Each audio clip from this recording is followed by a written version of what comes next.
In the ancient realms where India met Central Asia, a mighty empire once rose with brilliance. Its name, the Kushan Empire.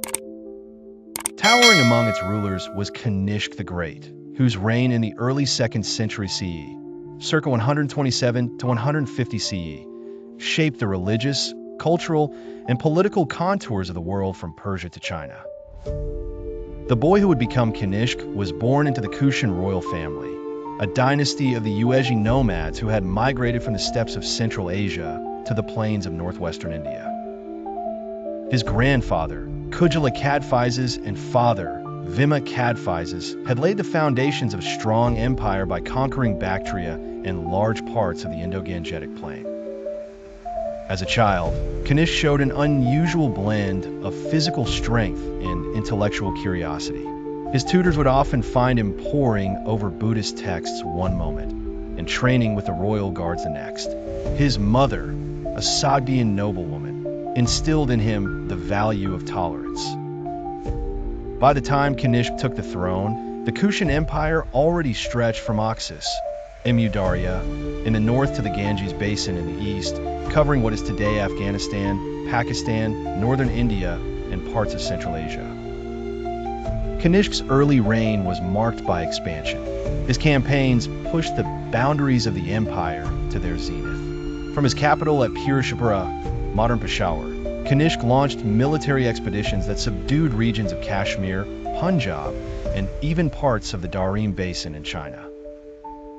His control over the Silk Road allowed him to dominate trade between the Roman Empire and China, bringing immense wealth and cultural exchange.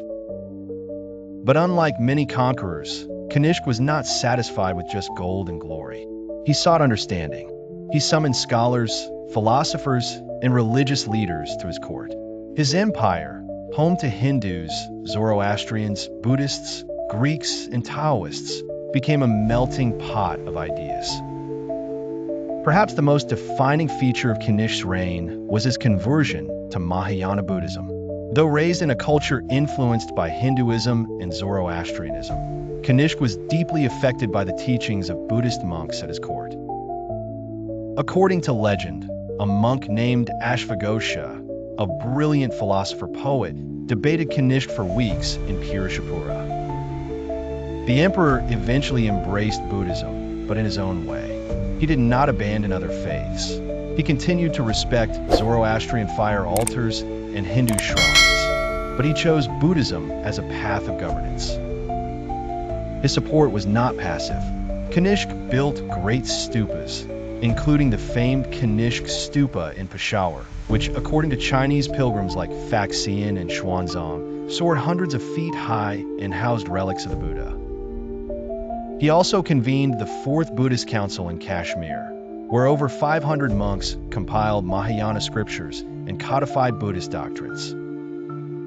Under Kanishka, Buddhism began its transformation into a global religion, carried by monks and merchants along the Silk Road into China, Korea, and Japan. Kanishka's reign sparked a renaissance in art and culture.